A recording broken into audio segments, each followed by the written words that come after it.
Good evening. My name is Ben, and it's a great pleasure to be with you.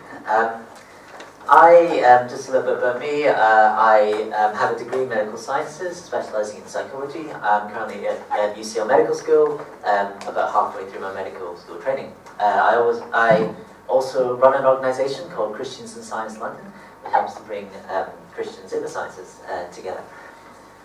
Today we're going to be asking potentially one of the oldest, biggest, most controversial, potentially even most difficult as well, questions that mankind has ever asked. Is there a God? Or rather, is there any way of knowing? As Peter said, I'm going to talk for about half an hour, and then after that time we will have questions. Please do ask questions. That is always the best part of these kinds of talks. So the talk is going to look like this. I'm going to be presenting 5 arguments. 5 arguments that I think provide strong evidence that God does exist.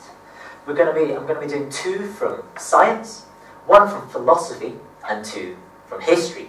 We're going to be starting with science and looking at the beginning of the universe and whether there's evidence for and against some sort of cosmic creator. We'll then be going to dig a little bit deeper into science and look at the structure of the universe, and is there evidence for a designer? We're then going to be moving on to philosophy, and a topic that we all have some sort of awareness of, morality. Is there evidence for a higher moral authority? And then finally we're going to be looking at history, and particularly the man of Jesus. Did he exist? If he did exist, what was he like? And ultimately, did he rise from the dead? I am a Christian, but I've not always been a Christian. I spent most of my life believing that God didn't exist, but I came to faith through looking at the evidence. I found that the evidence was so overwhelmingly in favour of Christianity that I had to convert. And I'm going to be presenting some of the evidence that convinced me that God is real. So let's start at the beginning, the very beginning of the universe. This argument is made up of 2 statements or premises. Premise number 1, everything that has a beginning has a cause. And premise number 2, the universe had a beginning. Now the first thing we've got to do is ask, are these statements true or false? Let's take a statement number 1 to begin with. Everything that has a beginning has a cause. Well, I think it is logical that this statement is true. Why? Because I think the alternative is impossible. To deny this premise, to say this premise is false, would be to say that something can come from nothing. Something can pop into existence out of nothing, uncaused. But that clearly can't happen. Something cannot come out of existence from nothing. To say that's true would be worse than magic. At least when a magician pulls a rabbit out of a hat, we have the magician to posit as the cause, never mind the hat. And so, because of this logic, most people accept that this premise is true on logical grounds. So what about the second premise? The universe had a beginning. For the most part of human history, scientists have thought that the universe has always existed. It has existed from eternity past. But recent findings over the past few centuries have emphatically shown otherwise. I'm just going to give you 2 pieces of evidence that the universe had a beginning. Firstly, from cosmology. In the 18th century, scientists discovered the Doppler shift. This basically meant that they measured light coming in from distant galaxies and stars and deduced that the way the wavelengths were changing meant that the universe was expanding. Rewind the clock back, and you end up with a universe that started at a small point and exploded outwards, what we call the Big Bang. Therefore, cosmology says that the universe had a beginning. It started at the Big Bang. But it's not just cosmology. In 2003, Arvind Borde, Alan Guth, and Alexander Vilenkin mathematically proved that the universe had a beginning. This was a mathematical proof. This is what Alexander Vilenkin said.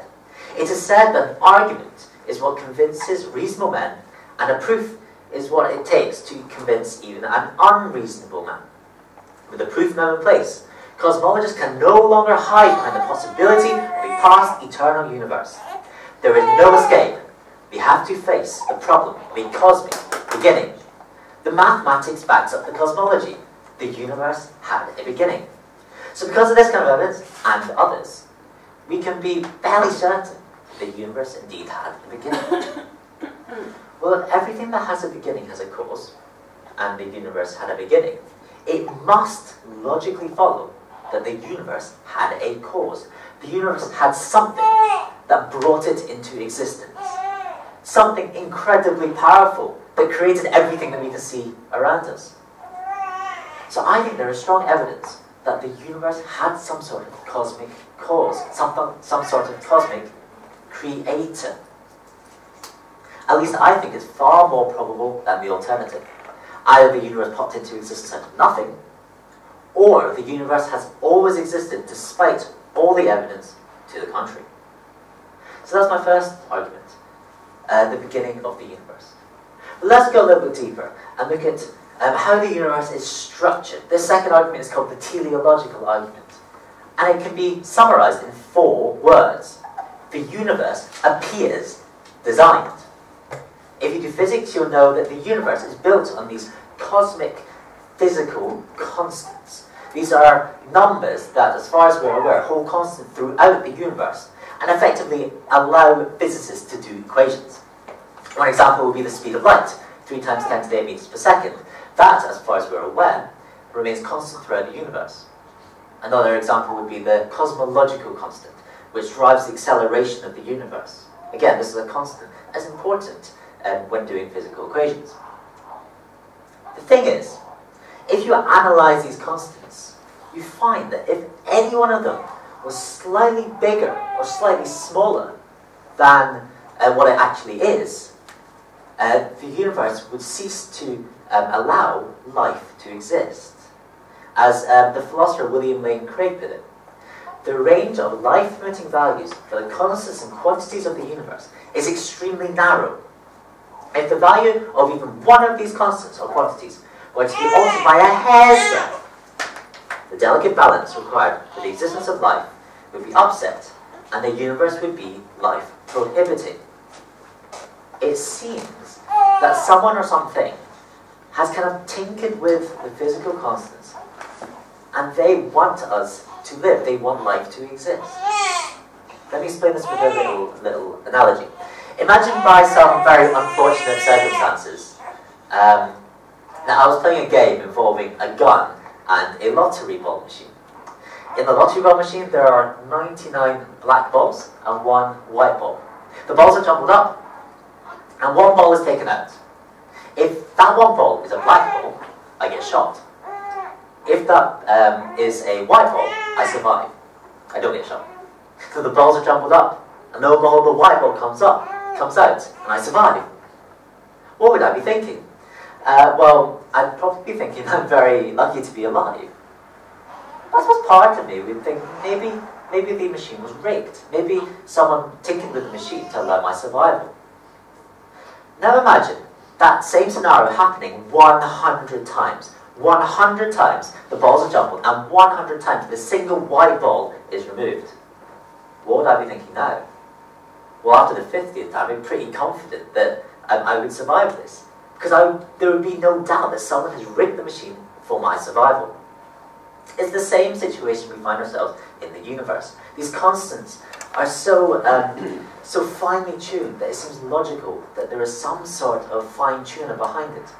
There's some sort of designer behind it who wants us to live. But if a cosmic fine-tuner, a cosmic designer who wants us to live is edging closer and closer and closer to our definition of God. Let's go on to my third argument. This is away from science. For those of you who don't like science, I apologize, but we're now moving away from science to look at philosophy, and more specifically, morality, the idea of moral right and moral wrong. This argument, again, can be summarized in 2 premises, 2 statements. Premise number 1, if the moral code exists, a higher moral authority exists. And premise number 2, the moral code exists. So, Once again, we can ask, are these two statements true? Statement number one. If the moral code exists, a higher moral authority exists. Well, before we talk about this, I want to kind of take a detour to talk about atheism. Generally speaking, naturalistic atheists believe that we as human beings are just collections of cells that come together to form cells, organs, tissues, and the stuff that we do is programmed by our DNA. This is what Richard Dawkins, who is probably the most famous atheist in the world, who wrote this, The God Delusion. In an earlier book, he said this: in a universe of blind physical forces and genetic replication, some people are going to get hurt and other people will get lucky, and you won't find any rhyme or reason to it, nor any justice. The universe we observe has precisely the properties we should expect if there is at bottom no evil and no good. Nothing but blind, pitiless indifference. DNA neither knows nor cares.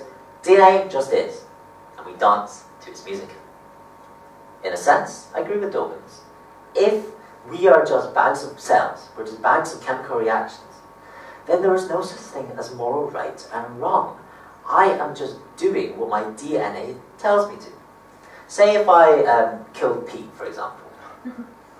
If I am just a machine doing what my DNA tells me to, then there can be no moral. That is, me killing Pete be no more or less immoral than an avalanche killing a skier. Both me and the avalanche are just doing what our internal physical processes make us do. Me and the avalanche only do what our internal physical processes are making us do. And therefore, I don't think there's any logical basis for there being moral right or wrong, if atheism is true. However, if you believe that there is moral right and wrong, if you genuinely believe that some things are morally right and some things are morally wrong, I think you must assume that there is some sort of higher moral point of reference. There is some sort of point of reference, some sort of moral arbiter that differentiates between moral right and moral wrong. And that arbiter must have the authority to tell us human beings what to do. And therefore, if the moral code exists, if good and bad exist, I think it logically follows that a higher moral authority must exist. So premise number two then, the moral code exists. Is there actually such a thing as right and wrong?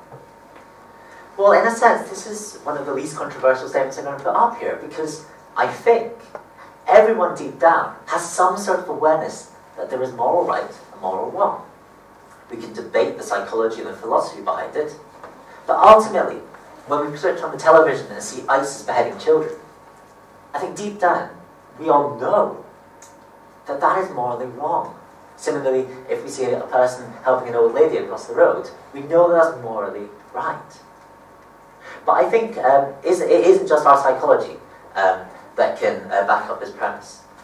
We can also look to sociology, look at the society that we've built, and we find that a huge amount of the society is built on the assumption of morality. Let me just give you one example. Look at the legal system. A legal system that often, or sometimes anyway, goes across national boundaries. Well, the legal system can only exist on the assumption that justice is a good thing. But how can justice be a good thing if there's no such thing as good? Therefore, from our psychological and sociological evidence, I think this premise is true. The moral code exists.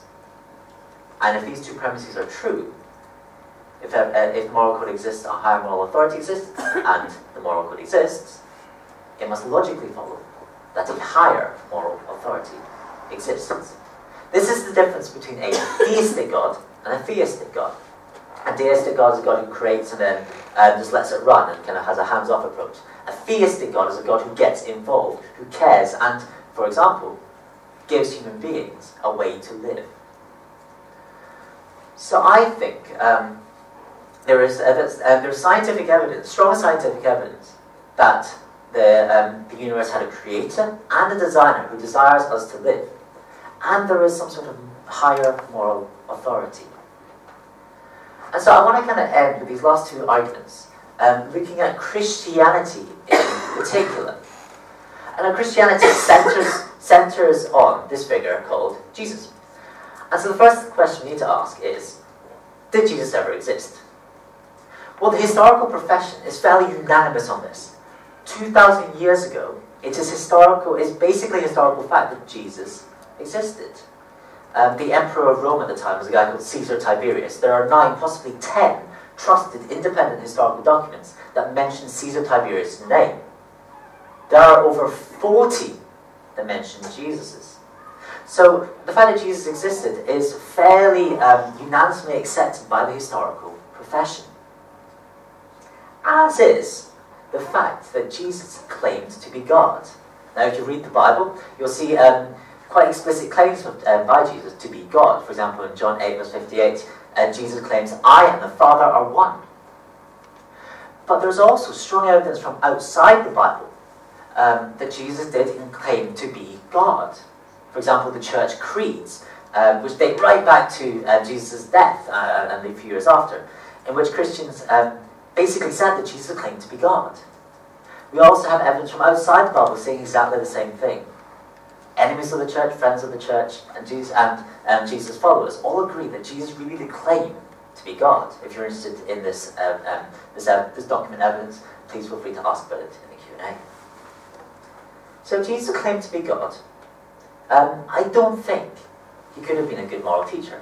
Frankly, if someone is just a man and is claiming to be God, I don't want to be taking moral advice from him.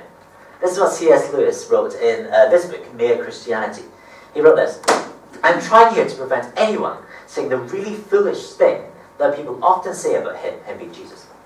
I'm ready to accept Jesus as a great moral teacher, but I don't accept his claim to be God. That is the one thing we must not say. A man who said the sorts of things Jesus said would not be a great moral teacher. He would either be a lunatic on a level with the man who says he is a poached egg," really in line, "or else he would be the devil of hell. You must make your choice. Either this man was and is the Son of God, or else a madman, or something worse." So if he wasn't a great moral teacher, who could he have been? If someone claims to be God, if anyone claims to be God, I think there are 3 possible options. Either they genuinely believe that they're God, but they're not. They're in that case, they're a lunatic. Do you get it in that case then? They genuinely believe that they're God, but they're not. They're insane. The medical term is schizophrenic with delusions of grandeur. Or they know they're not God, but they're trying to convince other people that they are. They're a liar. Or they're telling the truth. I think those are the only 3 options. Either Jesus was God or he wasn't. And if he wasn't God, he either knew it or he didn't. So we've got 3 hypotheses here that we can now test one by one. Let's quickly look at lunatic to begin with. Could Jesus have been a lunatic? Well, I think there is strong evidence against Jesus being a lunatic. Let me just give you 2 pieces of evidence why I think this. Firstly, his wisdom. Now, Jesus' followers clearly thought he was wise. That's why they were his followers. But what is very interesting was that Jesus' enemies at the time also agreed that Jesus was wise. This is what Josephus wrote. Josephus was a 1st century historian. He was a Jew working for the Roman government and persecuted the Christian church. And he said this: Jesus was a wise man. His conduct was good, and he was known to be virtuous. Lucene of Samosata was a 2nd century Greek satirist. He was paid to take the mick out of people, including Christians.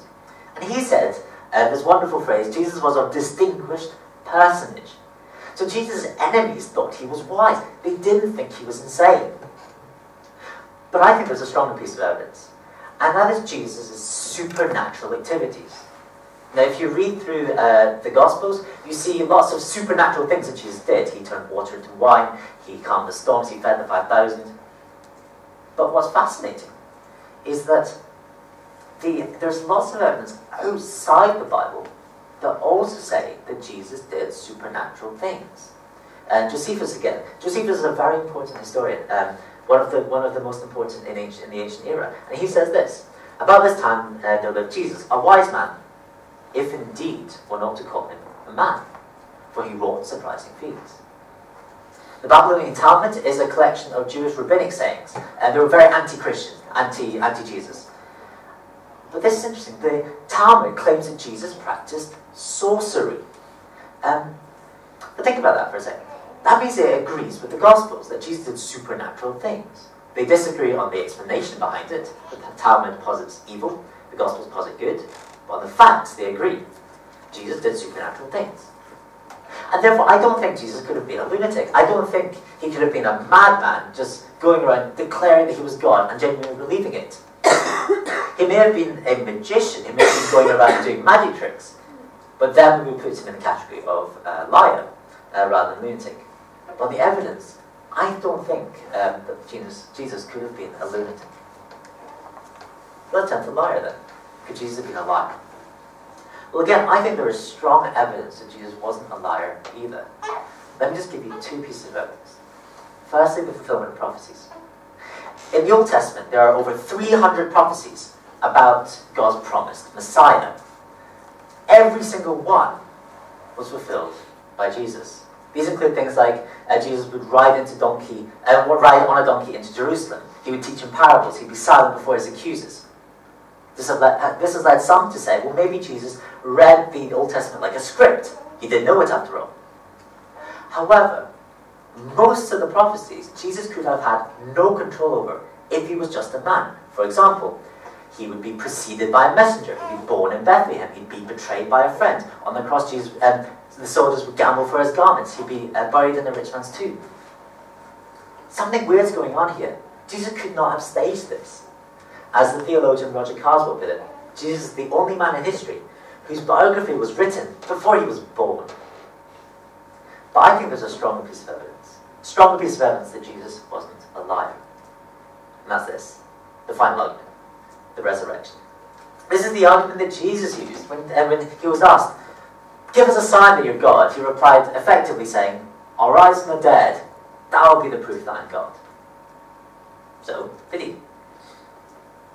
There are three facts surrounding Jesus' death that are almost unanimously accepted by the historical profession. About 99% of the historical profession accept these as fact. Fact number one, Jesus died by crucifixion. This is one of the most widely attested facts of the ancient era. Josephus wrote about it. Tacitus wrote about it. Tacitus is arguably the most important ancient world historian. Others like the Talmud and Pliny the Younger also wrote about it. And so it's generally accepted as fact. Jesus died by crucifixion.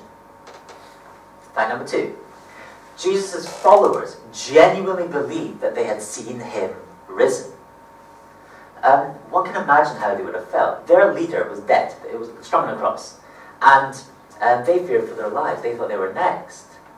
And they did not think that God's Messiah could die. And so they thought the last 3 years had just been a total waste. After Jesus' death, 3 days later, something weird happened.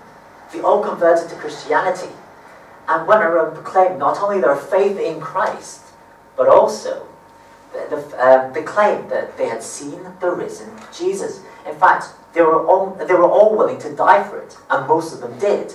Here's just a little table of how the disciples and the followers of Jesus died. It's horrific. Matthew killed by stabbing, James crucified, James' brother Jesus thrown from a height, slain and beaten to death. Have a look at the bottom one. Bartholomew beaten, flayed alive, crucified upside down, and then beheaded. And they all died like this, claiming that they had seen the risen Jesus.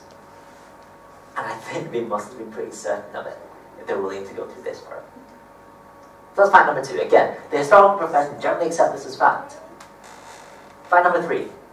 Some of Jesus' skeptics also genuinely believed that they had seen him risen. I'm talking mainly here about James, brother of Jesus, and Saul of Tarsus. History tells us that James, Jesus' brother, when Jesus was teaching, did not believe that Jesus was the Messiah. However, after Jesus' death, James somehow becomes a Christian and eventually becomes the head of the church in Jerusalem. Saul of Tarsus is similar. He made a career for himself persecuting Christians, raiding their homes and chucking them in prison.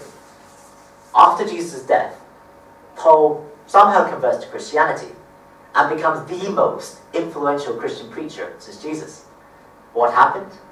Well, they claim they saw the risen Jesus.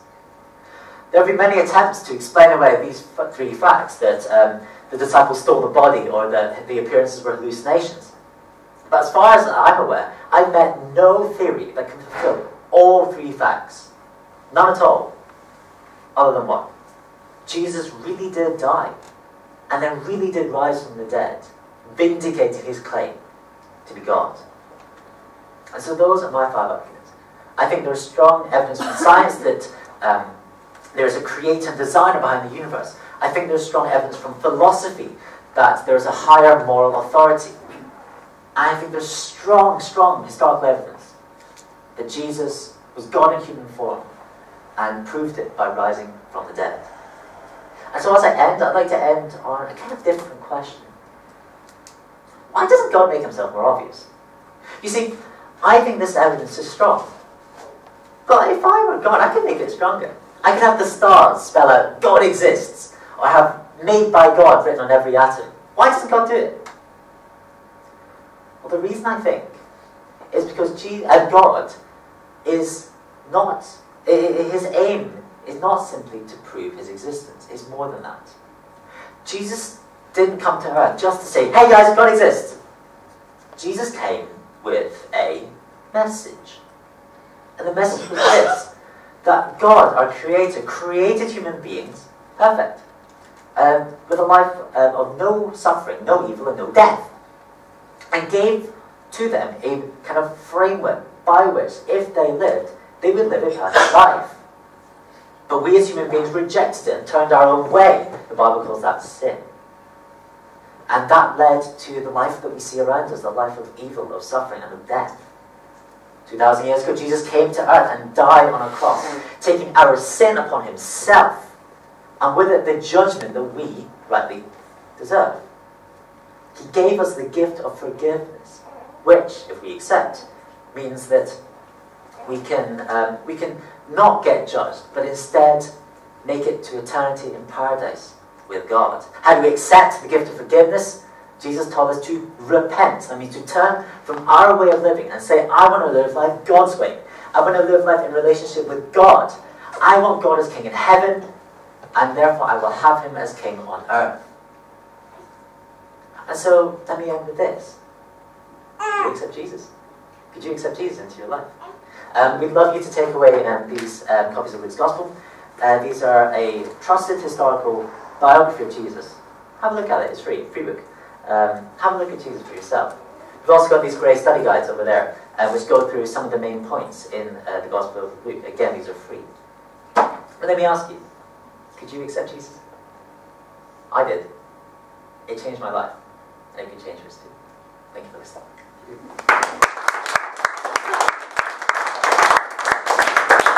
It's going to take us now about 30 seconds to prepare for the Q&A, so why don't you turn to the person next to you and ask what kind of questions you'd like to ask. Also, please do start texting in questions if you have them. So, 30 seconds will be And I am an intern here at Barrow Baptist. I've been here since May 26th. I'm a student in the States, just graduated from uni, about to start graduate studies next week, Lord willing. And I hope to work on Bible translation in the future. That's kind of what I'm aiming for. What's your name, Graham? My name's Graham, clue there in the question. I am part of the ministry team here with Pete. Pete and I are the ministers here. Favourite kitchen utensil is a frying pan, because all the best food is fried. It's got a, cool. the only one. In case anyone's interested, mine's a rice cooker. Okay, Pete, over to you. Cool. I'm using the microphone not because I can't shout loud enough, because I absolutely can. Do lots of work with young people, so I'm very good at that. But I'm using the microphone because we're recording the session this evening, and some people are going to be watching that on whatever you call it later on. And so we thought we would record the Q&A time as part of that. So I'll pass around the microphone if you've got a question. So that's on the tape as well. So if you want to ask a question, do either text it in I'm going to check my phone and see if I have any questions. Or you can raise your hand. Or yeah, or just wave, and I will bring the microphone over. So yeah, over to you really. It can be as long or as short as you want it to be.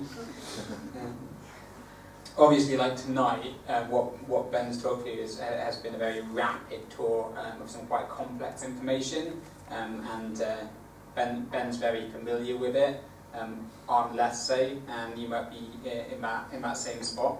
Ben's written all of this stuff down in his book on evidence of the existence of God, so you can work through it in that at a much more leisurely pace. And yeah, those are just £3 to cover the cost of the printing of it, or just take one away if you don't have £3 with you tonight. Just take one away if you would find it helpful. Yeah, any questions? Cool.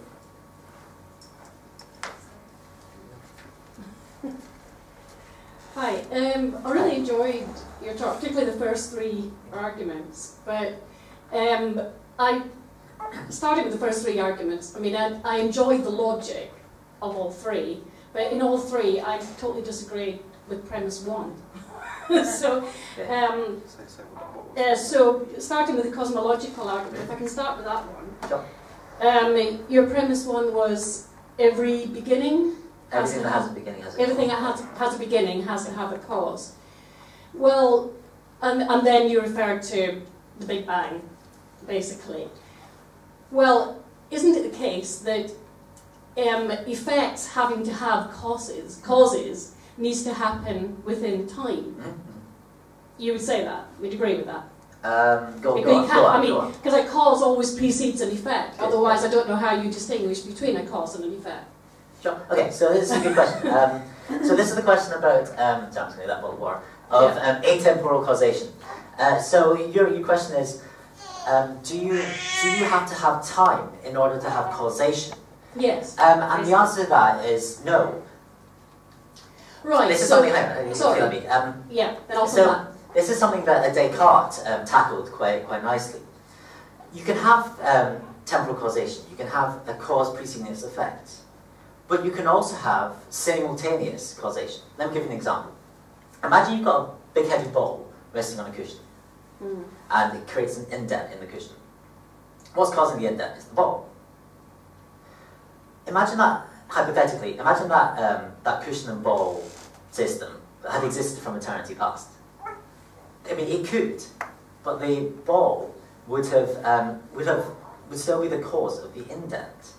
So what I would say is that God creating the universe and the universe coming to existence are simultaneous. This is an example of simultaneous causation. So, which is a type of atemporal causation. You don't need time to have causality. But you don't need God either, in that case. If they're simultaneous, why couldn't it just happen on its own? Because the whole argument is based on that there needs to be something that happened before the beginning to cause the beginning of the universe. And, I mean, at the Big Bang, time and space were created. At least that is the idea. And so therefore there is no time preceding the Big Bang. Yep. There's no time to have your cause. Yep. So what you're saying is it's simultaneous. So at this singularity, at that point, there is both a God and a universe created. And what I'm saying is you could just have the universe created. You don't need the God, because your only argument with God is that the God has to precede it as a cause. That's the argument, isn't it? But there is nowhere for the God to precede it because there is no time. Do you guys want to come in, or do you want to? Shall I come in? Do you want to turn the microphone over? Yeah, sure.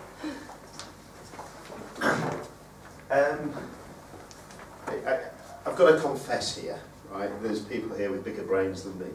So I'm coming at this from a slightly different point of view. And I'm really, I don't know where you stand in faith as a person, but I think to my take is that God's not involved in that is a huge step of faith. That all this, I think it's a very, and I always admire people who think God is not involved. I think, boy, you've got a massive faith, because it is actually a position of faith. We all, in all of this, No, sorry. So that's you've got that the wrong way around, as far as I can see. You're saying you need faith to say, "Oh, God's not there." It's the other way around. You need something to present to say it is God that's done all this. No. It depends on which. It doesn't matter. You've got. No, in life you take a neutral position, don't you? Until. I don't think so. I don't meet many neutral position people. No. So I think whatever we believe. So if you have a belief that God is not involved in the universe, actually, I think that's a. No, it's not. That's not the position. The position is, we're here. There's nothing to prove it so far. And that's my personal view on it. You need to prove to me that this extraordinary thing of God is. We don't have to. It's not the other way around. Sorry, it's not the other way around. I don't have to say, oh no. You're saying you need tremendous faith to say God's not involved. No. The proof is the other way around. No, it's not. Actually, we've got a. I don't have to prove God to you. All right, and you don't have to prove to me that God doesn't exist, because actually, either of those premises, however skilled your argument is, whatever your argument is, however skilled my argument is, doesn't create God. Right? Our arguments tonight will not create God, will not actually stop God existing, because what we are, this is my opinion, and you perhaps will have a different opinion, we are people who are struggling, let's use that terminology, struggling to come to terms with who God is. Right? So as a minister, as a man of faith, for me, that is a lifelong journey.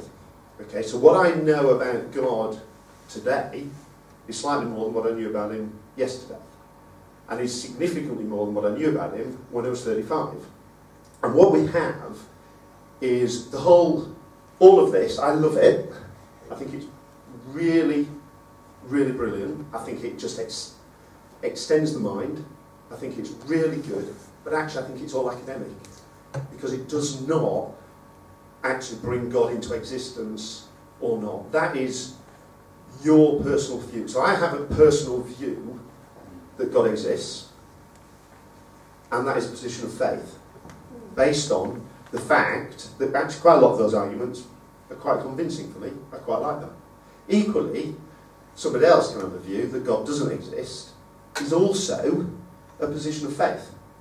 And personally, I think the faith that is required to think that God doesn't exist, personally, I think that person has greater faith than me, partly because of the arguments that were being presented, but the much stronger argument for me, and I think the much stronger argument for most Christians that I come across, is that no one is actually argued into the kingdom of believing, if you want to call it kingdom, or a position of believing in God, because actually God, and Ben hinted to this, God is a God of relationship. And actually, God wants relationship with us, and that is my experience. So for me, the 5 arguments, actually, they're quite interesting.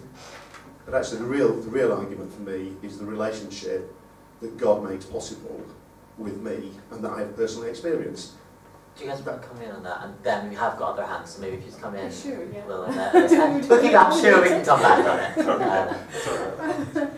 it.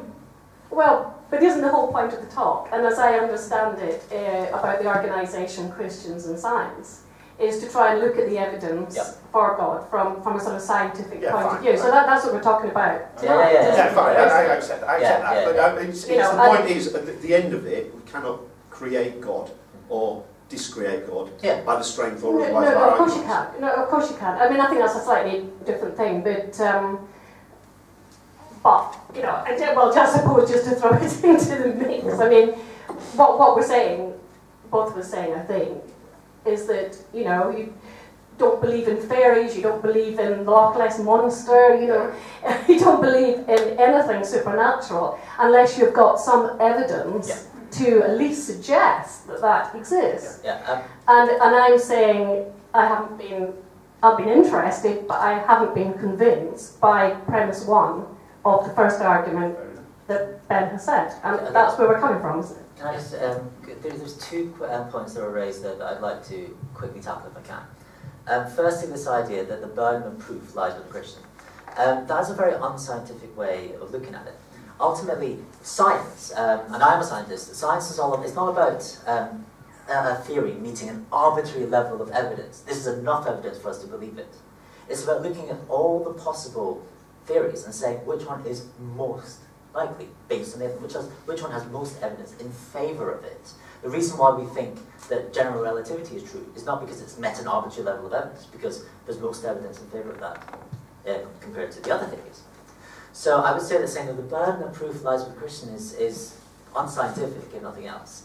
On your point of why didn't God come into existence with the universe, the first premise says if something has a beginning, it must have a cause. Now, if the universe has existed past eternal, then it wouldn't need a cause. It's just always existed. Similarly with God, I believe God has always existed and therefore doesn't need a cause. The universe, however, did have a beginning, and therefore a cause must exist.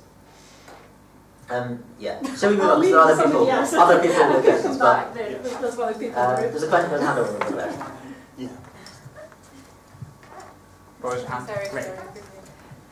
Not to labour the point, but just to add to this, my mum is an atheist, and I'm not, so we've had quite a few discussions in this area. And I think when Graham said that it takes more faith to believe that God doesn't exist, I think for me it's because if you look at the universe and it has a beginning, for me it's easier to think that God made it happen than to say it came out of nothing, that it's actually quite difficult for me to say. And I came from that atheist point of view. I was obviously brought up as an atheist and had to ask these questions myself, but to say that it came out of nothing, it just happened, actually it's harder for me to believe that than to say that God created it. So I think that's what Graham meant when he said it takes more faith for that point. So can I ask, we haven't really defined what God is, have we? What's your definition of God? Okay, I mean, so this is a little part of the... do you want to answer it? Sure. Do you want to go for it? Yeah. I think that's a fantastic question to ask, because being that the three of us are Christians and not just theists, generally speaking, we're not referring to God that we come to know just through scientific evidence or simple deductive or perhaps even inductive reasoning. We're talking about the God that we come to know through the scriptures. And so the God that we are talking about is excuse me, he's eternal.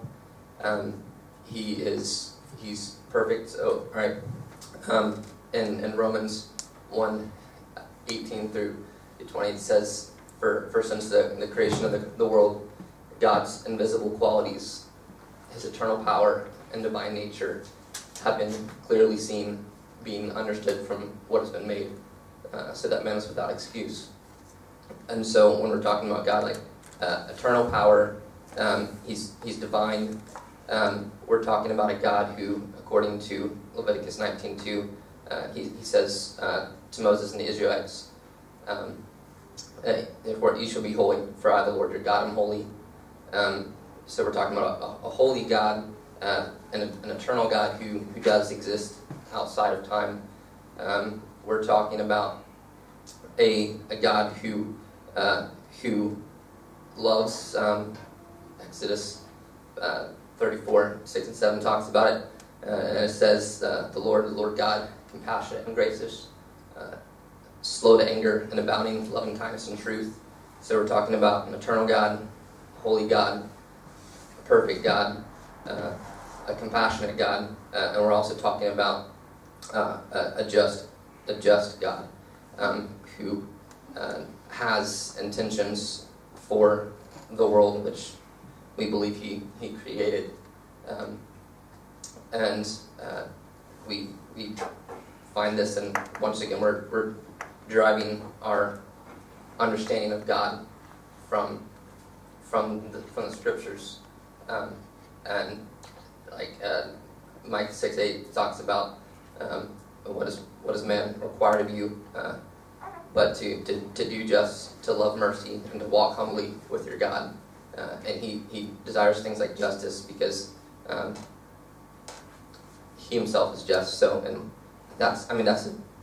you really got to the heart of even our intentions in having this thing with that question, because we're not just talking about any God or a God, but we're talking about the God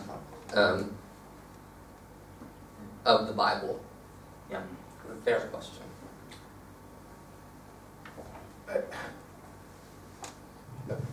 Good answer, but actually from a non-Christian perspective, we're going to our own texts to justify God. Yeah. Which actually, I think is if I may say it, it's a good in-house argument, but not a helpful argument to people who don't necessarily believe the texts are actually true. So actually, I get where Kyle is coming from, but actually, if I didn't accept the text that we consider to be holy, actually, that's not the right answer. You know. So actually, what is God like? Really, the argument I go to is he sent his son Jesus to show us what he's like. So if you want to know the character of God, if you accept that Jesus is the Son of God, then that's what God's like. If you don't accept that Jesus is the Son of God, well actually, we're at a non-starter in many ways, because God said Jesus is the revelation of what God is like in human form, and the best way for us to understand is actually to look at something that is in human form. And so, that for me is that's a very strong argument of what God is like. But actually, to accept that, you have to accept that Jesus is the Son of God. So if you don't accept that Jesus is the Son of God, it kind of becomes a very difficult point to say what God is like. Well, if he's the creator of the universe and the creator of the world, he made a beautiful world, but I don't believe he was the creator of the world. Okay, so that argument's not going to go down very well. And all I can say is I personally have come from the relationship. I come back to the relationship. What is God like? Is a God who wants a relationship with each one of us to reveal what he is like, and actually to encourage us to get the fulfilment out of life that he created for us. But actually, I recognise all of those arguments fall down if actually you don't believe God is the creator, or you don't believe Jesus is the Son of God, because we end up in a circle. Any other questions? There's a question. Is it you? Yeah. No, please go ahead. Preferably if it is just, if it's questions to us rather than start planning our guests who... We're very grateful for you to be here, by the way. This is why we do these events, to debate. So please don't feel bad about debating. That would really be I will never not interrupt you. I do want to sort of carry on really the theme where we're going, and I'll put a sort of quick proviso first, because this is my own church and I may be digging myself a big hole here. But I'd like to take Christianity out of the conversation when we talk about God and whether God exists. Yes. Yeah. And for me, there's two parts. There's one part that I really struggle to get my head around, as in how do you perceive God, as in an entity, an energy, a body. And on a humanistic level, I'm a fairly new Christian, and on a humanistic level, I didn't go looking. I very much believed that evolution, and here we are 2,500 years later. But God found me in a very humanistic way. What do you mean? As in living a life, as in seeing life and death, experiencing life, the countryside, seeing children play. I think God, take Christianity out of it, and we're still left with God. Sorry, what was the question? Well, the question is that, for me anyway, my God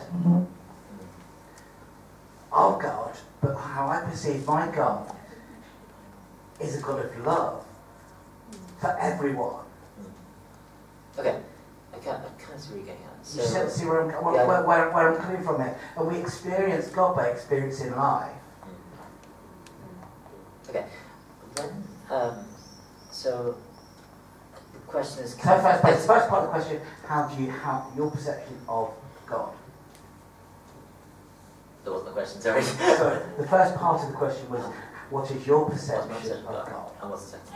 The second part of the question is around God being a God of love, taking away the Christianity out of it.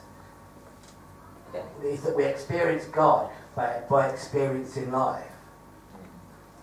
Okay, so I think this is something that philosophers call, and scientists call converging lines of evidence. So I think that you can look at it from the top down. You can use these deductive arguments and say, well, if there's a creator, cool. Well, what's that creator like? And so then you have to kind of dig down and say, well, if there's a creator, what's he like? If he's theistic or deistic, as in you have to kind of narrow it down, and that's what I try to do in the talks, start big and kind of home in on it. The other way is to look from bottom up and say, well, we've got lots of world religions. They all, as far as I'm aware, contradict each other at some point. Law of non-contradiction means that they can't all be right. Either one of them's right or they're all wrong. And so you can look at the world religions and say, do these stand up to scrutiny? Are these logical? Are these empirically verifiable? And do they fit with my experience? I don't want to poo-poo your point about your experience of God, because I came to faith through evidence. Not everyone does. In fact, I say very few people do. I think, for me, there are three tests that we can apply to worldviews to see if they're true. Logical consistency, empirical adequacy, and experiential relevance. What am I talking about? Logical consistency. Does this make sense? Empirical adequacy. Is there evidence? Experiential relevance. Is this relevant to me? Now, I'm a scientist. I like to labour the experience point, but it's not the only point. And you come to faith with experience, or you come to faith with the fact that it kind of makes sense. And I think all three are legitimate ways to faith. Personally, I came through evidence, but other people would come through very different means. Does that in any way answer your question? No? Okay. Do you want to have me a crack? Can I just come in on that? There isn't the God and Christianity and Jesus from the Christian theological perspective on this there isn't God without Jesus. There isn't God without the Spirit from the Trinitarian perspective of who and what God is. So from the biblical, going to the biblical texts, actually there isn't God without Jesus. So it's actually something that doesn't exist. We now, since the revelation of Jesus Christ, since we, the life, the teaching, the death, the resurrection of Jesus Christ reveals and then the releasing or the giving of the Holy Spirit gives an experience of the holistic nature of God. And so actually, you kind of can't have it. God without Christianity. It's God and Jesus are inseparable. Yeah, I have no doubt over that. Fortunately.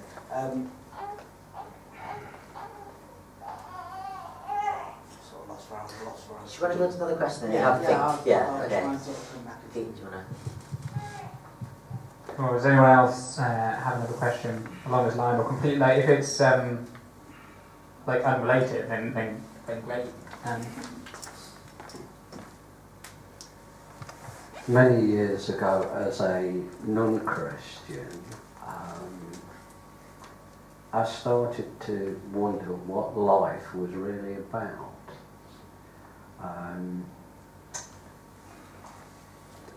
To me, all things had a reason and an existence, and I thought, well, just to think that we're born and we die, end of story, to me, as a logical person, just didn't seem right. So I started initially looking into this thing that people were saying about calling God. Now, people say that if God created the universe, which we all know is vast and very complex, if this God has done that, then how can we imagine what God is really like? I can't imagine what God's like. I can see certain parts that is loving, caring, and everything you want to see. But how can we know what God is really like? And to me, you've got to then take that in faith as opposed to the opposite side. If you're a non-believer, an atheist, is that we just live, die, we're born, live, die, end of story, full stop. And as I say, to me, I just can't accept that. Life is pointless then. I mean, yeah. What does it involve? Nothing. I mean, I'm definitely one to say that just because it is sad doesn't make it false. You know, maybe that is sad, and that's just crap. For a non-believer, it's just as difficult for somebody that doesn't believe to put their point of view over to a committed person that thinks there's a God. I think you raise a very, very good point, and that is if God. So say we think of our conceptions of God as kind of some omnipotent, omniscient, all-powerful, creator figure. And if we're just human beings with finite minds, there's no way that we can understand. There's no way of knowing anything meaningful about God. And I think that's logical. I mean, how can we possibly know anything about God if He created us? I don't think we can. Unless God chose to reveal Himself to us. If that was the case, then we have something to go on. Then we can look at the revelation of God and see what's God like. And the Bible says that God revealed Himself in Jesus. Now that's what the Bible says, but we can investigate it, and we can investigate: is Jesus really the revelation of God or not? If God is in Jesus, that's got to be minute compared with how God, the Creator, is really. Yeah, I think so. I mean, I think there's evidence. I mean, Isaiah says the earth is filled with God's glory. And the Psalms say, the heavens declare the glory of God. Like, I think there's evidence, obviously, I think there's evidence in science and in philosophy. But I don't think it'll compare to if God consciously decided, I'm going to reveal myself to human beings.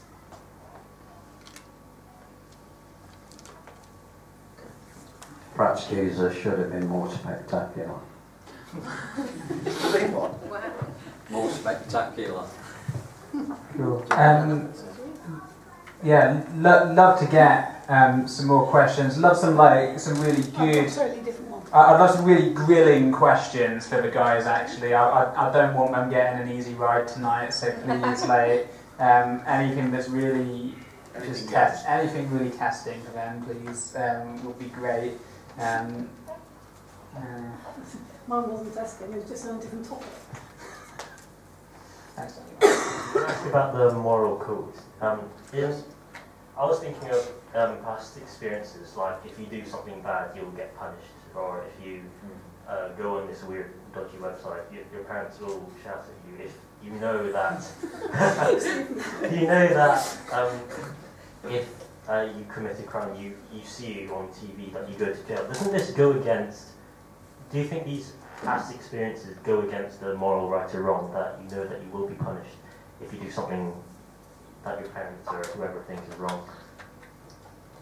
So that is the question of, is the moral code basically conditioned into us? Good question. Personally, personal moral code is not, that's what I mean. Right, good question, very good question. So we have this idea of right and wrong, but what's stopping it from us getting that idea just from our own social experience? It's kind of socially conditioned.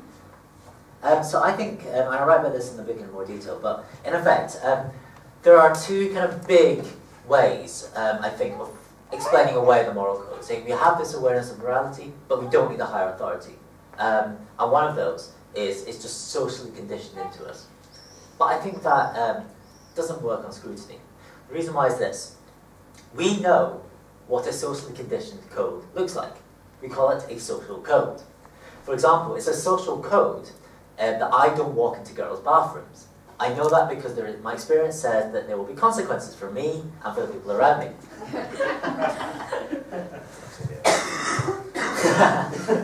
But the moral code is different, because the social code disappears if you remove the social consequences.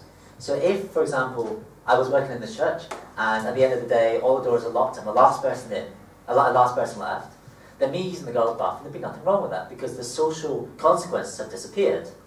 So the social code only applies if you've got social consequences. The moral code is different. The moral code says X is right or wrong, regardless of the social consequences. In other words, say if I killed a homeless person with no friends, no family, no job, if there are no social consequences, the moral code says that's still wrong. So the moral code doesn't fit with the definition of a social code, which is in effect what you're trying to say it is. If you to say that it's regardless of the social consequences, you need some sort of point of reference that transcends society, thus a higher moral authority. Sorry. What? I think No. Sorry, carry on. This is sort of also relevant. So you're getting onto the idea that there's one moral code that all society should do that because, like, the Ten Commandments and stuff, instead of subjectivity. However, there's still different misinterpretations of the Bible, and there's still not exactly a moral code that can be agreed upon. And even then, there's still, throughout periods in society, moral codes do change and alter. So, can there be said to be a true moral code? Very nice. I know that you study philosophy, so I'm going to go a little bit philosophically. This question basically equivalates ontology and epistemology. What does that mean? Epistemology is the study of knowledge, the study of how we know things. Ontology is the study of existence. What you're basically saying is that there are different epistemological, there's epistemological differences about the moral code. I think that some things are morally right and wrong, you think some things are different. However, no matter what epistemological scenarios we have, that doesn't affect the ontological existence or non-existence of the moral code. In other words, say the moral code exists for sake of argument. We may have different ideas of what the moral code is like. We may discover parts of it, we may discover different parts of it, we may think we've discovered parts of it but we haven't. But none of those intellectual, epistemological scenarios affects the ontological existence of the moral code. So I would say that the Bible has a moral code. Whether we know about it or not doesn't affect whether the moral code exists or not. But surely if the consequences exist in a social context, then surely there is a different moral code, because for someone to, if God's not going to punish you for that directly, and let's say you had a society where killing a person was a good thing in a certain situation, and you were rewarded for that, then surely that would be a different moral code, and that doesn't really work. So this is the difference between objective and absolute. So absolute means one rule applies in all circumstances. I'm not saying that's true. I'm not saying God's law is absolute, because there are some circumstances punching someone will be wrong, and other circumstances punching someone out of self-defense may be morally okay. That's absolute. So I'm not saying God's law is absolute. I am saying it's objective. In other words, it exists regardless of what people think about it. So whether everyone believes it, no one believes it, some people believe it, that's objective. There's a difference between objective and absolute. What is it then? So I think God's law is objective and not isn't absolute. it? What is this completely objective, separate thing? Because I really take what you just said. There will always be circumstances in which, killing Pete is perfectly okay. Indeed, it was the moral thing to do. I can think of you. Well, you find philosophical thoughts. So it's okay, don't worry. Yeah, we can. I'm going to back away slowly now. Oh, of course you Pete, are. you need light in the room. It's the incredible. No, no. Do you guys No, want to no, talk too no, much? no. Or- do you want to comment? I mean, what I would say is what is left. You know, what is your completely objective? If all you're saying is that, you know, the existence. Sometimes I thought you were saying this, and sometimes I thought you weren't. Yep. But are you saying that the kind of existence of right and wrong per se is the bit that you say is objective and completely separate, and human beings have different interpretations of that? Is that what you're saying? I'm saying that a law exists, a moral law exists, and in that. But how do you know that?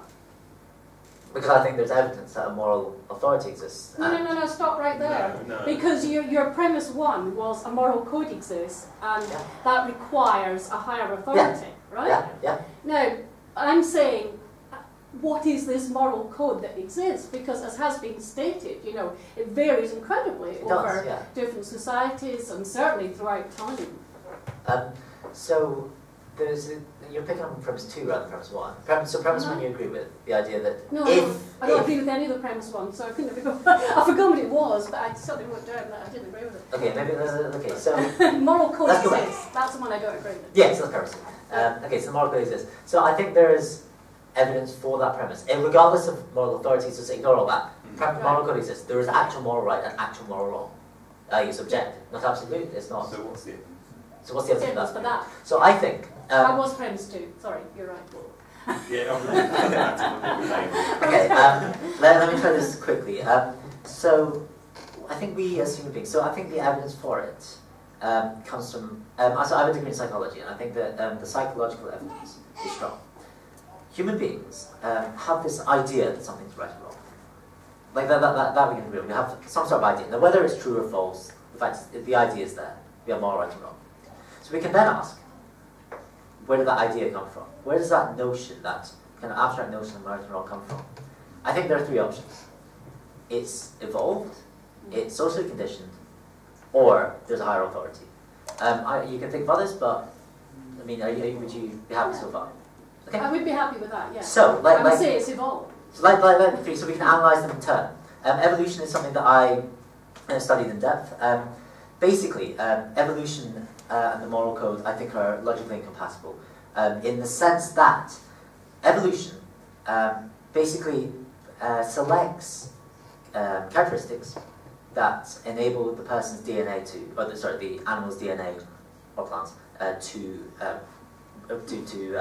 go on to reproduce and promote itself. That's all that drives evolution.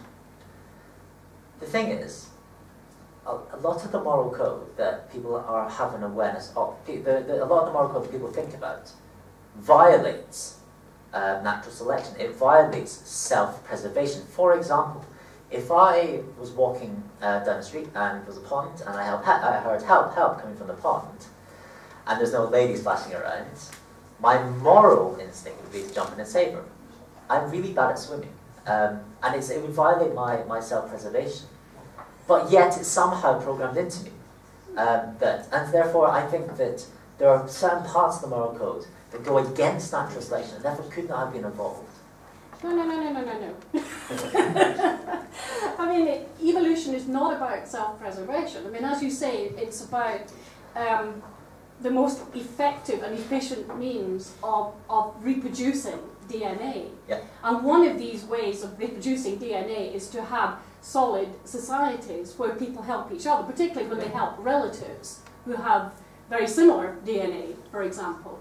So yes, there now seems to be, and you must know as a psychologist, a considerable amount of evidence that altruistic motives have evolved in human beings, and indeed in other species as well. I would disagree with that. I think you really would disagree with that? I think there is strong evidence that moral attributes exist that can't be explained by natural selection. I think there is strong Give me one. biological evidence, like altruism. I think altruism does exist, and I think there's evidence for it.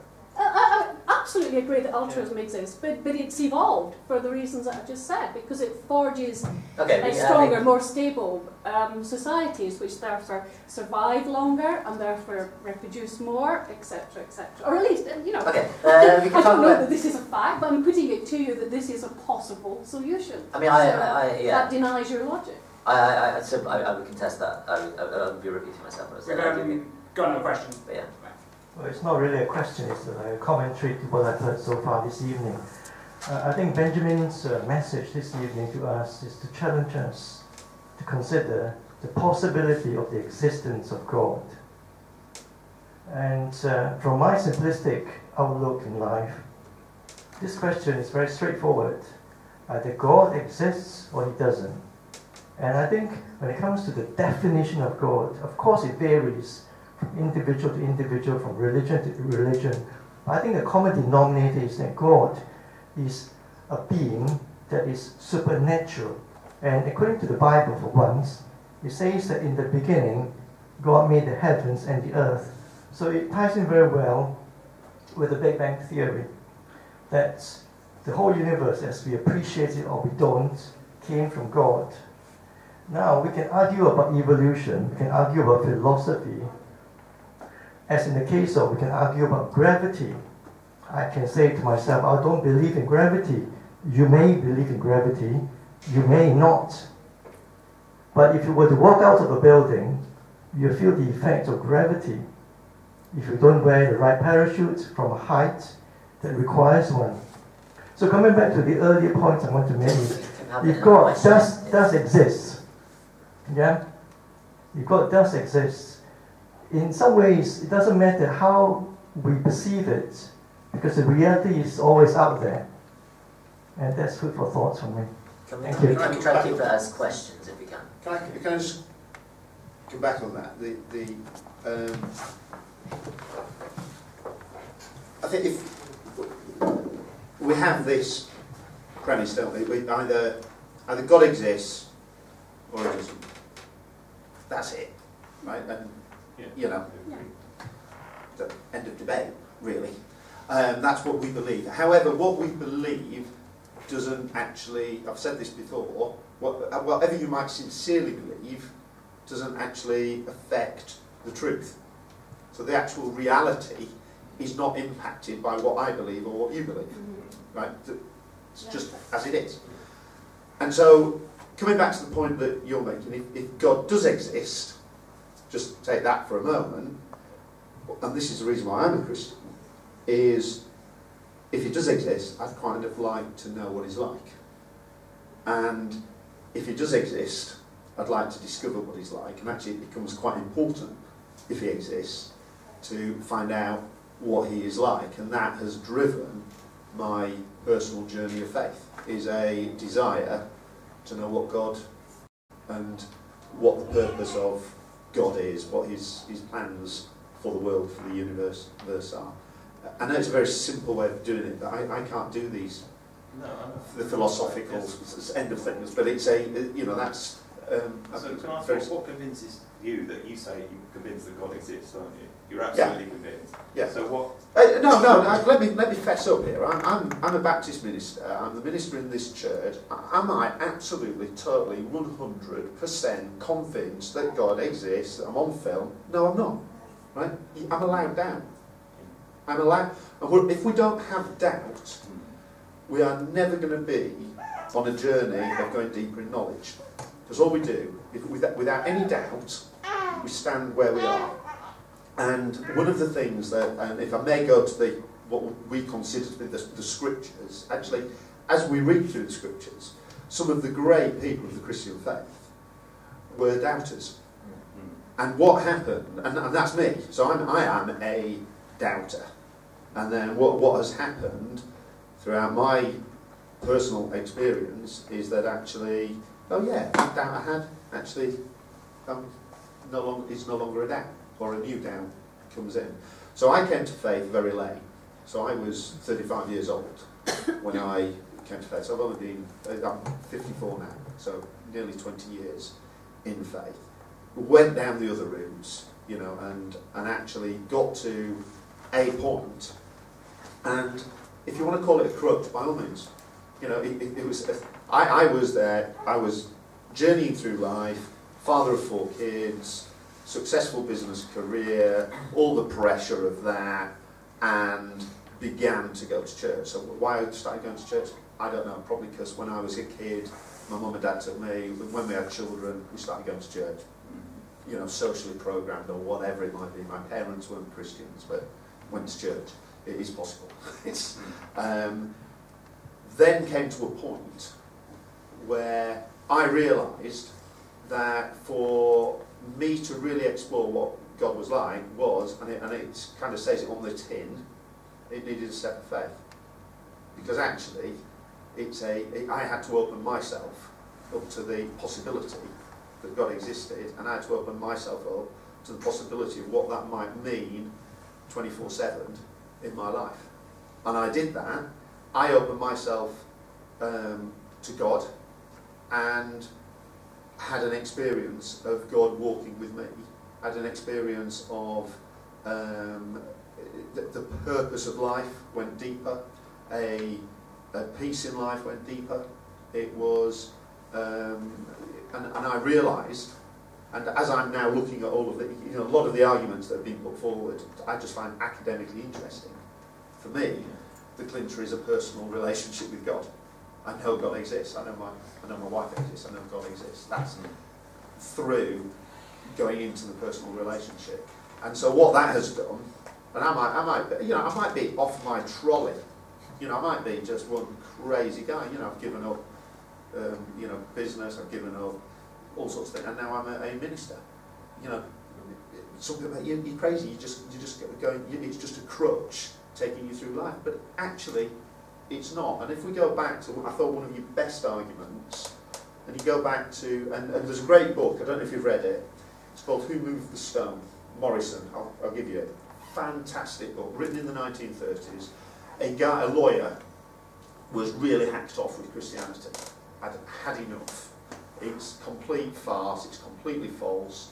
And all my mates, or a lot of my mates, are Christians. And this lawyer wrote a book, Who Moved the Stone? And he was going to prove, from a legal perspective, entirely from a legal perspective, that Christianity was false. Not philosophical, none of this. It was just pure court of law stuff. And he went through it step by step and started with one position and came out totally believing on that evidence. And one of the strongest pieces of evidence is, if you look at the disciples, these were interesting characters, these were serious people, and they all went to a death. Now, so these are, and you might, I think it is a weak argument to say historically the disciples did not exist. I think it's a weak argument to say historically they didn't have the deaths that we think. If we're going to go down that route, as you made clear, we have to start wondering whether Julius Caesar lived and other historical figures. So if you can accept the historical reality of disciples living, I don't think that's a big leap of faith. If we can accept the historical reality of Jesus Christ living, I don't think that's a leap of faith. So let's presume Jesus wasn't resurrected. Let's presume it was this is one sorry state of affairs that came to an awful, mistaken end. Game's up, hang on a minute, life of Brian or whatever, on the cross, whoa, it's gone wrong. Okay? Which is a possibility. Right? Let's take that as a distinct possibility. So these guys, why did they all go to their death? Why was it worth actually going to death over something that is an absolute sham? I don't think they'd have done that. I think these. What I get, the guys that flew the 9/11 the Twin Towers, they had the same strength of belief, didn't they? Yes. If you question them, presumably you don't believe they went off to heaven with 32. No, but it's different. It's a slightly. What you're saying is they're religious fanatics. Okay. No, we take the label out of it. I'm a guy flying planes. Yeah. I really believe it. I really do believe it. Yeah. You presumably think I'm nuts, don't you? Doing it, think I'm going to go to a heaven. I assume you must think I'm crazy to do that. Yeah. I don't not mean offensive. It's the same argument. You're saying it's not. It's not because no. It's a slightly different argument. It is that these guys were martyred for no statement. Are you with me? So the 9/11. From my point of view, I think that these guys wanted to make a statement. Okay, these guys went to 9/11 for a purpose, which was to make a statement, and actually they succeeded. Let's be honest with that. The disciples weren't doing that. They weren't making. It wasn't. You know, sorry, well, I don't know the history of it. Yeah, but it wasn't that kind of thing. So what was happening was these guys went out. They were living the lifestyle that they were proclaiming that Jesus Christ was the Son of God. They were proclaiming that He rose from the dead. They all, as you pointed out, come to a sticky end. For me, now that piece of evidence, actually for me, convinces you. Yeah, it doesn't convince me, but it's part of the jigsaw puzzle that gets me to a point where I'm thinking, hey, do you know what, that makes sense. If that piece of evidence is a tiny piece in your jigsaw or non-existent, actually, so what? You gave us loads and loads of different pieces of the jigsaw, and actually we each have the different reasons why we come to faith. Equally, and I think there are people who have their own reasons why they don't. That's fair enough. So, sorry, what do you actually define as faith? Faith, because it's bounded around. I don't quite. Faith is, from a Christian perspective, is a belief that Jesus Christ is the Son of God, right, and that He died, that He was resurrected, and that has personal consequences for me. That actually has a personal consequence. So that's definitely Christian faith. That's Christian faith. What in general is so the OED, the Oxford English Dictionary, says that faith is complete trust or confidence in someone or something. That's the OED. So it's complete trust or confidence in someone or something. I would go with that. Complete trust in something or someone. Jesus. It's not saying it's blind. It's not saying that it's trust without any evidence. In fact, in most uses of the word, I trust that my wife isn't cheating, comes from evidence. I know her character. Yeah. Similarly, I would say that the Christian faith is not blind faith. You can have blind faith. That exists. I don't think Christianity is blind faith. I think it's based on, well, the Bible says it would be based on the fact that Jesus came, existed, and rose from the dead. That's the Bible's claim. The evidence for the faith isn't that. So faith is a belief, a trust. Can be persuaded on by evidence. It doesn't have to be. I'm just going to hop in because we did aim to finish bang on the dot of 9 o'clock, and this is great conversation and great questions and brilliant stuff, but I'm aware some people may need to shoot off, but well, there'll be time to informally continue conversations afterwards, but just to say for this time, I think we've just got time for one final question, so there's kind of no pressure, but and please make it a question, as opposed to a comment. Does anyone have a final burning question that they want to ask before we finish? A short question. Can I give you the final one? Let's make sure it's recorded. It's going to be good. Okay. Why did God take so long to send Jesus? I mean, beings have been on the earth, I mean it's debatable, but in some form or other for about 2 million years. An awful long time. Why? Great question. Can I? Yeah, I've got an answer as well. So you okay, so, why did Jesus come when He came? Good question. I think it's very logical the time that He came.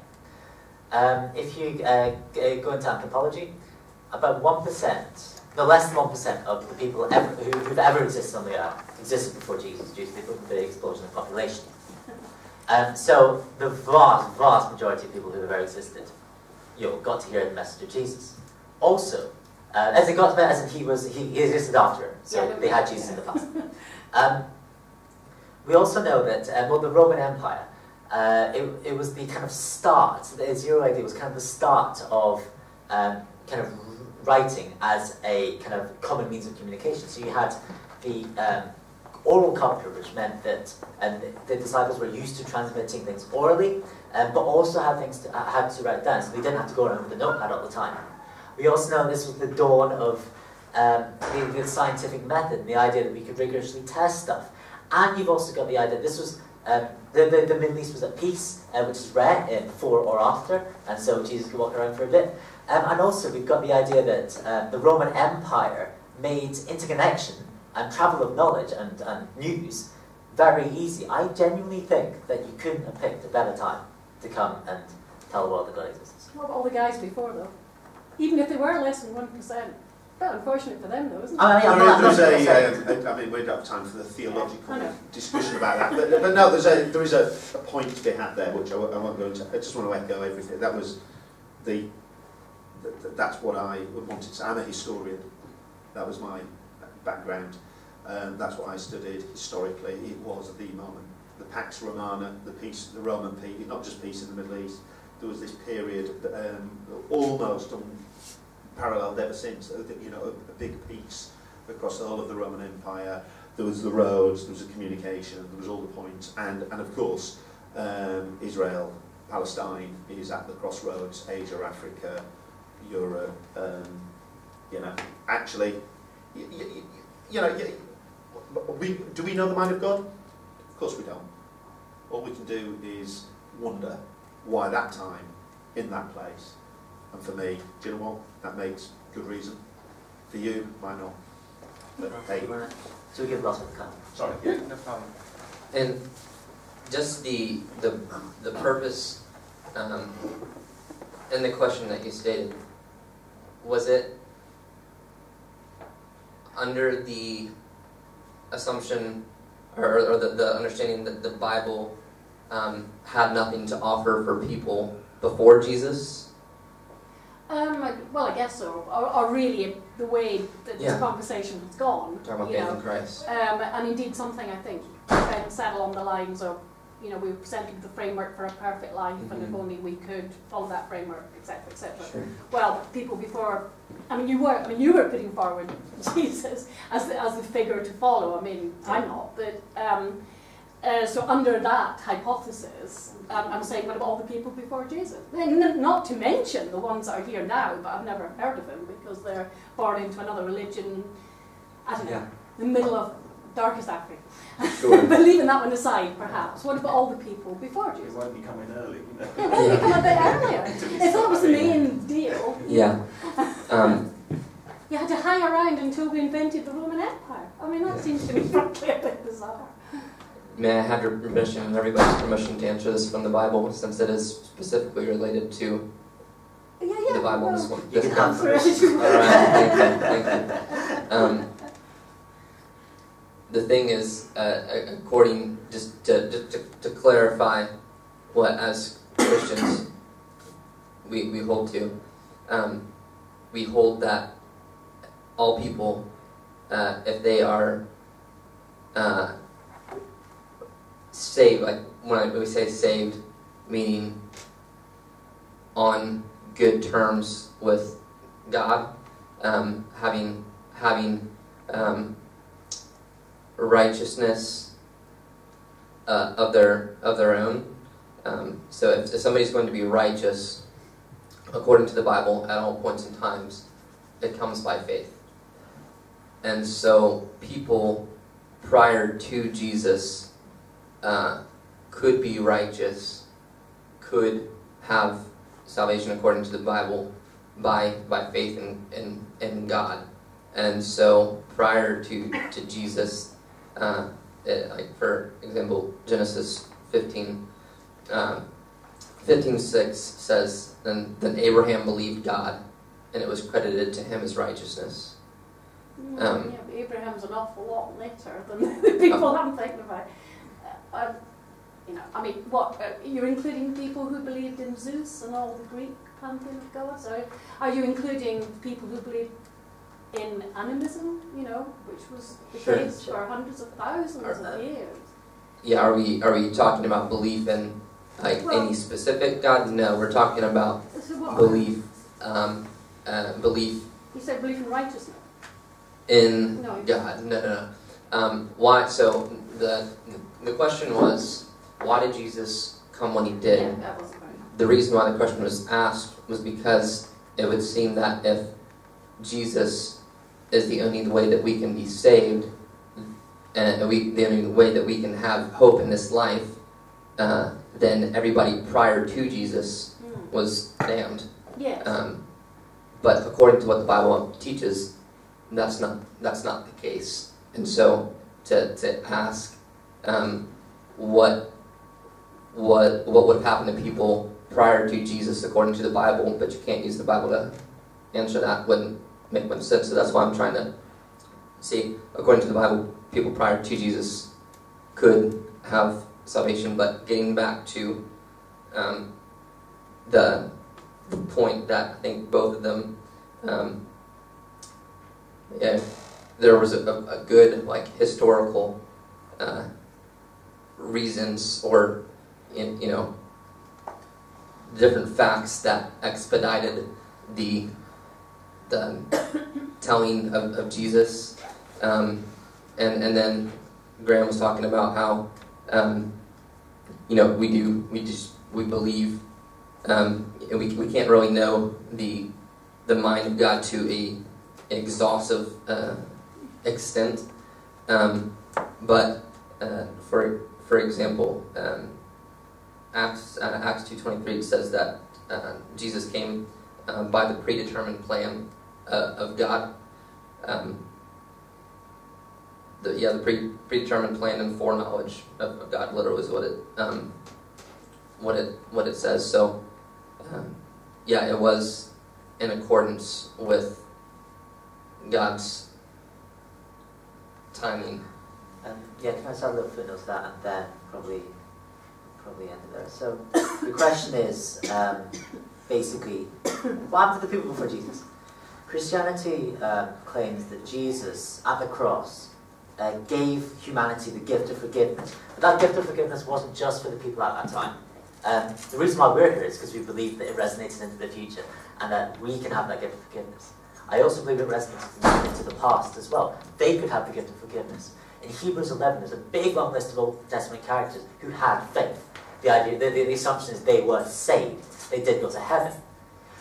So the reason is how. I think that we need to have faith in Jesus in order to go to heaven. What I'd say is this. The Old Testament characters, in order to be saved, had to trust in God's salvation, had to have faith in God's salvation. The only difference now is we know the name of the Saviour. We know that the name of the Saviour is Jesus. We're trusting in the same, we believe that there's one true God, and we're trusting in the same God. They trust in His Saviour. We know the name of His Saviour. What have we been saved from? Time scale. Just one last thing. What have we been saved from? Shall we? Death. Cool. Let's end on death. Cool. Would it be okay if we just continued that? I'm sure. Well, Ben will literally talk for hours. If you probably realise this by now, literally for hours. So it says you continue the conversation afterwards. Likewise, Graham and Kyle. Well, I can't speak for them, but I'm sure we'll be more than willing to do so also. Just wanted to say a really huge thank you to all of you for coming along, and especially a really huge thank you for all of the questions and all of the comments that you've brought this evening. It's been really, really stimulating, really interesting, really helpful. Thank you for that. I just want to say thank you to Graham and thank you to Kyle for answering those questions, and especially a thank you to Ben for bringing the presentation. Say thank you to you two in particular, because this evening would have been really, really quite flat. I loved your challenging questions. Thank you. Yeah, we really appreciate that. Nice. Yeah, I'll be able to stick around if you want to chat. Buy my book, etc. No, thank you. Really appreciate it.